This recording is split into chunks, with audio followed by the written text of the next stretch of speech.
Você já parou para pensar, por que exatamente um menino de 10 anos precisaria de duas fadas madrinhas disponíveis 24 horas por dia, 7 dias por semana, prontas para realizar qualquer desejo que ele tivesse?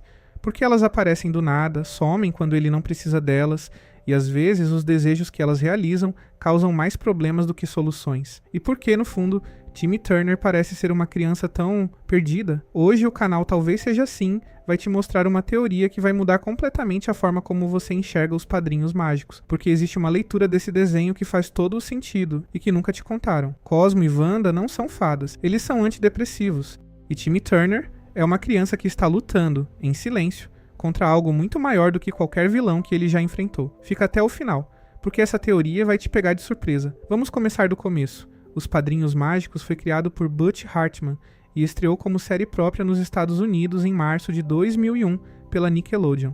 Mas aqui no Brasil, a história foi um pouco diferente do que muita gente lembra. O desenho chegou por aqui em 2002, pelo canal Fox Kids, e depois seguiu pelo Jetix e pelo Disney Channel.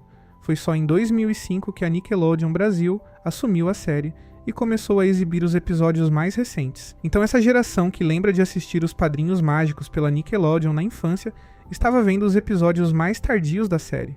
Os primeiros mesmo foram pelo Fox Kids, e independente do canal, o desenho conquistou uma geração inteira de crianças que cresceram torcendo para ter suas próprias fadas madrinhas. A premissa era simples: Timmy Turner é um garoto de 10 anos que tem pais desatentos, uma babá perversa chamada Vicky, professores ruins e uma vida escolar péssima. Por causa de toda essa situação difícil, ele recebe de presente duas fadas madrinhas, Cosmo e Wanda, que vivem com ele disfarçadas de peixinhos dentro de um aquário no quarto dele, e realizam qualquer desejo que ele pedir. Parece um conto de fadas normal, né? Um menino infeliz que ganha poderes mágicos para compensar tudo de ruim que acontece na vida dele. Mas e se a gente olhar para isso de um ângulo diferente? E se tudo que a gente vê na tela for, na verdade, a perspectiva interna de uma criança que está sofrendo e que encontrou uma forma de lidar com essa dor? Pensa comigo, Timmy vive em uma casa onde os pais mal prestam atenção nele. O pai dele é um homem distraído, obcecado com coisas fúteis, que constantemente ignora o filho. A mãe dele também não é muito diferente. Os dois deixam Timmy aos cuidados de Vicky, uma adolescente cruel que maltrata a criança sempre que os pais saem de casa. Na escola, Timmy é intimidado por Francis, o valentão da turma. Seu professor, o professor Crocker, é obcecado em persegui-lo, e seus melhores amigos, Chester e Ajot, embora sejam leais, não conseguem resolver nenhum dos problemas reais da vida dele. Esse é o retrato de uma criança negligenciada.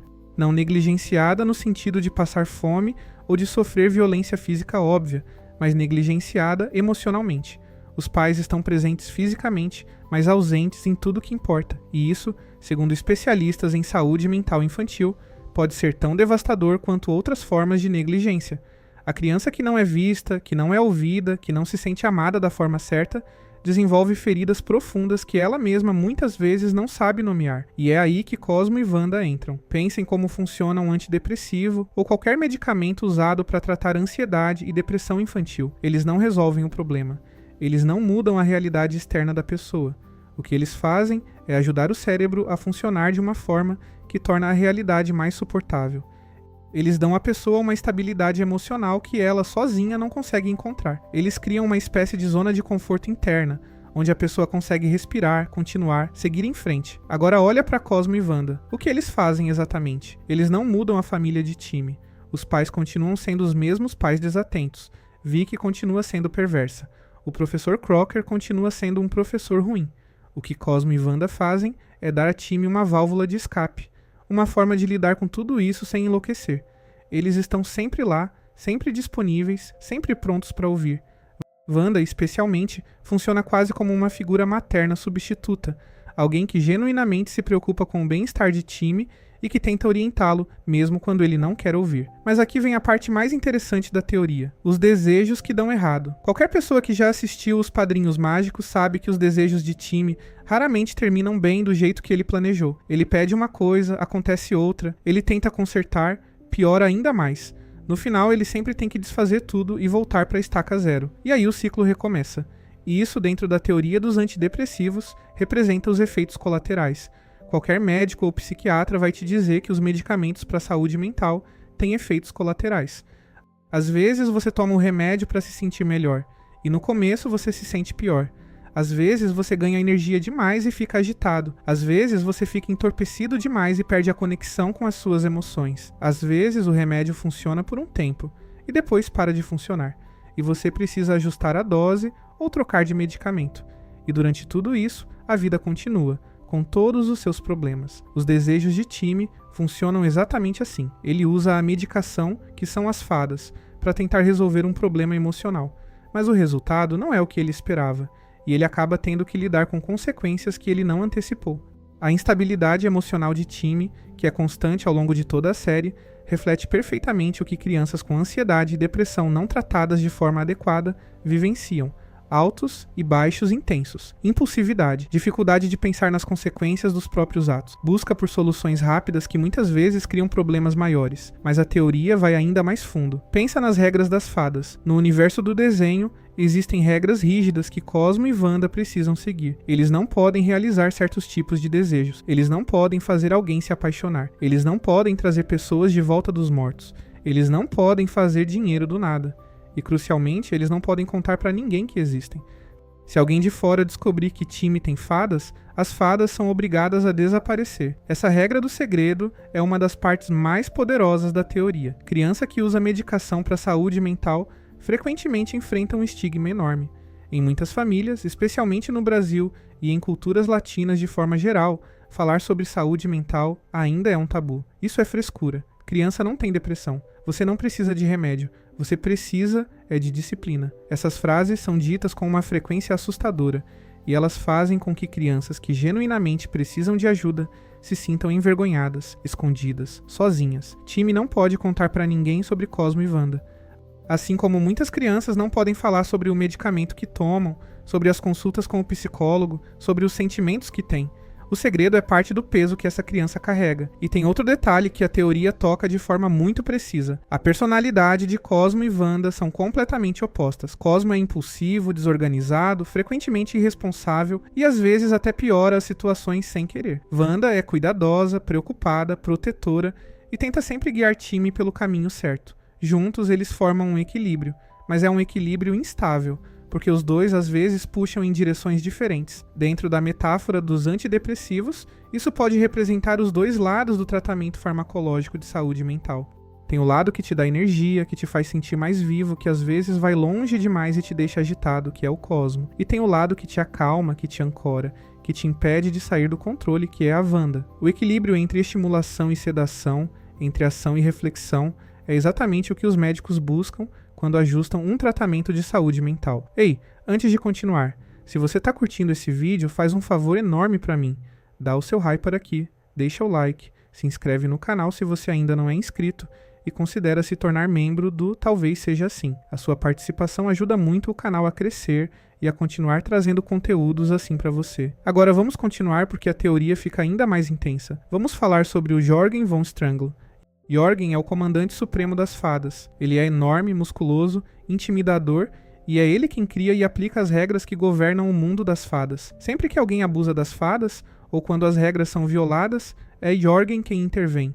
Ele é uma figura de autoridade absoluta, quase arbitrária, que tem o poder de tirar as fadas de qualquer criança. Dentro da metáfora, Jorgen representa o sistema médico e farmacêutico. Ele é a regulamentação, a burocracia, as regras que determinam quem pode ter acesso ao tratamento e em que condições. Ele tem o poder de remover a medicação de time se as condições não forem atendidas. E a ameaça dessa remoção é constante ao longo de toda a série. Time sabe que se cometer erros grandes demais, pode perder Cosmo e Wanda. Isso cria uma pressão adicional sobre ele, uma ansiedade secundária que se soma à dor original. Quantas crianças e adultos em tratamento de saúde mental vivem com esse mesmo medo. O medo de não poder mais acessar o medicamento, de o plano de saúde não cobrir mais as consultas, de o médico decidir que você não precisa mais do tratamento. Essa insegurança é real e a série captura ela de forma impressionante dentro da ficção. Outro personagem que encaixa perfeitamente na teoria é o Anticosmo. As antifadas são versões malignas das fadas, que existem numa dimensão paralela e que querem o mal de quem elas estão ligadas. O Anticosmo, em particular, é um dos antagonistas mais inteligentes e perigosos da série. Enquanto o Cosmo original é atrapalhado e bonachão, o Anticosmo é um gênio calculista, sofisticado, que sempre busca manipular as situações a seu favor para dominar o mundo das fadas. Dentro da teoria, as antifadas representam os pensamentos negativos que o tratamento tenta suprimir, mas que nunca desaparecem completamente. Quando a medicação está funcionando bem, as antifadas ficam presas na sua dimensão, mas quando algo dá errado, quando o equilíbrio é quebrado, elas escapam e causam caos. Isso é uma representação extremamente precisa do que acontece quando um tratamento de saúde mental falha ou é interrompido de forma abrupta. Os pensamentos negativos que estavam controlados voltam com força total. E agora vamos falar sobre algo que muito pouca gente nota quando assiste o desenho, mas que, dentro dessa teoria, se torna praticamente impossível de ignorar. A forma como os adultos tratam Timmy. Com exceção de Cosmo e Wanda, praticamente todos os adultos na vida de Timmy são figuras falhas, ausentes ou ativamente prejudiciais. Os pais são negligentes, o professor é persecutório, a babá é cruel. O único adulto que genuinamente parece estar do lado de Timmy, que o apoia e que valoriza o que ele sente, são o Cosmo e a Wanda, que não são pessoas reais, que são fadas, que podem ser, segundo a teoria, representações internas da criança, as vozes de cuidado que ela criou internamente, porque não as encontrou no mundo externo. Isso é algo muito documentado na psicologia infantil. Crianças que não recebem cuidado e atenção adequados dos adultos ao seu redor frequentemente desenvolvem mundos internos muito ricos, personagens imaginários, narrativas internas que compensam o que está faltando na realidade. É uma forma de sobrevivência psicológica. A mente da criança cria o que ela precisa para continuar funcionando. Tem um episódio específico que, quando você vê pela lente dessa teoria, fica completamente diferente. É o episódio em que Timmy deseja ser adulto. Parece uma vontade simples, né? Quem nunca quis crescer logo para escapar dos problemas da infância? Mas a consequência direta desse desejo é que, como as fadas só podem ficar com crianças, Cosmo e Wanda teriam que deixar Timmy e ir embora. E quando ele percebe isso, quando ele vislumbra o que seria a vida sem eles, ele reconhece que aquela existência é mais vazia, mais cinza, mais difícil de suportar. E ele volta atrás, escolhe ser criança de novo, escolhe mantê-los. Dentro da teoria, isso representa o que muita gente sente quando tenta parar de tomar medicação sem orientação médica. Você para, acha que está bem, começa a perceber o quanto a vida sem o tratamento é mais pesada, mais difícil de suportar. E você volta. Não porque você quer depender de uma pílula, mas porque você percebe que o tratamento está fazendo uma diferença real na sua qualidade de vida. Mas vamos ir ainda mais fundo, porque a teoria sobre os antidepressivos toca em algo que vai além do próprio Timmy. Ela toca na forma como a sociedade enxerga a saúde mental infantil. Quando Os Padrinhos Mágicos estreou como série em 2001, o debate sobre medicação psicotrópica em crianças estava em alta nos Estados Unidos e no mundo. Desde os anos 80, o uso de psicoestimulantes tinha aumentado de forma expressiva, e a consolidação do diagnóstico de TDAH em 1994 acelerou ainda mais esse processo. Nos anos 90, campanhas de divulgação e a popularização desse diagnóstico contribuíram para tornar o metilfenidato, mais conhecido no Brasil pelo nome comercial Ritalina, o medicamento mais associado ao tratamento de crianças com dificuldades de atenção. E junto com esse crescimento veio uma discussão intensa. As crianças estavam sendo medicadas em excesso? Os pais estavam usando remédios para controlar filhos que eram simplesmente agitados e criativos? A indústria farmacêutica estava lucrando às custas de famílias que não tinham informação suficiente? Esse debate estava presente no ar, nas conversas de família, nas notícias, nas revistas. E aí surge um desenho animado sobre um menino que tem dificuldades em casa, que sofre bullying, que é negligenciado pelos pais e que de repente ganha 2 ajudantes mágicos que ficam com ele o tempo todo, que realizam seus desejos, mas que também causam problemas, que devem ser mantidos em segredo e que podem ser removidos a qualquer momento por uma autoridade maior. Coincidência? Talvez.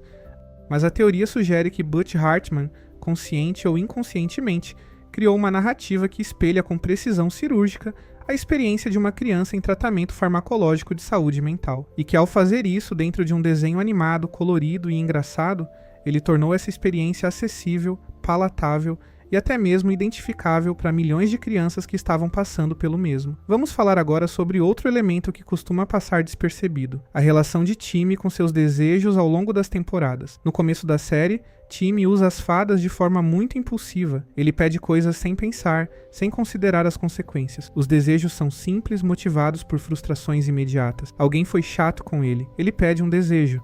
Ele quer algo que não pode ter. Ele pede um desejo. É uma reação quase reflexiva à dor emocional. Com o tempo, Timmy começa a aprender.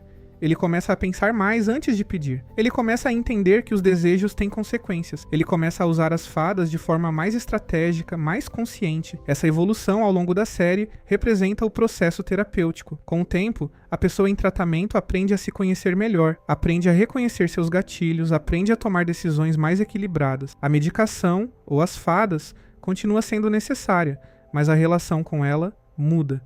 Ela deixa de ser uma reação automática e se torna uma ferramenta consciente. E tem um ponto que a teoria aborda que é particularmente bonito e triste ao mesmo tempo. Time nunca pode crescer. Uma das regras do mundo das fadas é que uma criança perde o direito às suas fadas madrinhas quando cresce, quando se torna adulta. Por isso, ao longo de toda a série, Time continua tendo 10 anos. Ele não envelhece, ele não avança. E existe toda uma tensão na série em torno do medo de crescer e perder as fadas.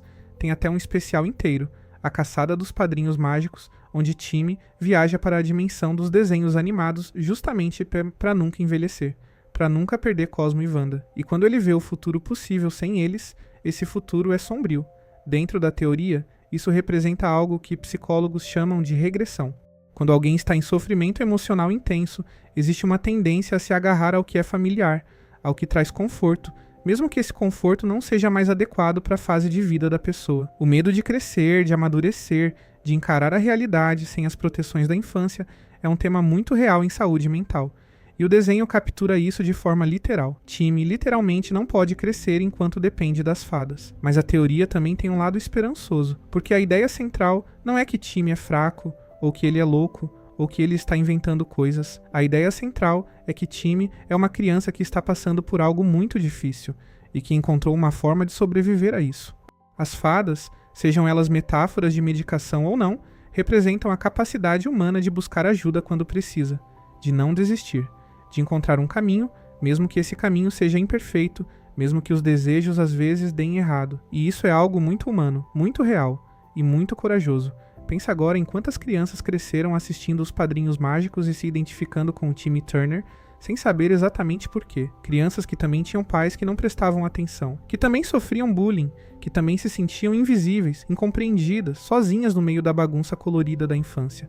Talvez essas crianças não tivessem fadas, talvez algumas delas tivessem terapia, ou medicação, ou simplesmente um personagem de desenho animado com quem se identificavam profundamente, sem saber nomear o porquê. A arte tem esse poder de dizer coisas que a gente não consegue dizer diretamente, de criar metáforas que nos ajudam a entender a nós mesmos. E Os Padrinhos Mágicos, por baixo de toda a irreverência e do humor escrachado, pode ter sido exatamente isso para uma geração inteira. Uma forma de falar sobre dor, sobre abandono, sobre a necessidade de ajuda, de uma forma que as crianças conseguissem absorver sem se sentir ameaçadas por isso. Agora, é justo dizer que Butch Hartman nunca confirmou essa teoria.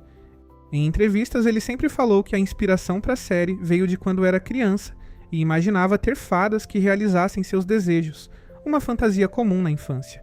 E é totalmente possível que essa seja a verdade mais simples e direta sobre a origem do desenho. Mas as grandes obras de arte muitas vezes dizem mais do que seus criadores intencionaram. A interpretação de um texto, de um filme, de um desenho não pertence só a quem criou, ela pertence também a quem recebe.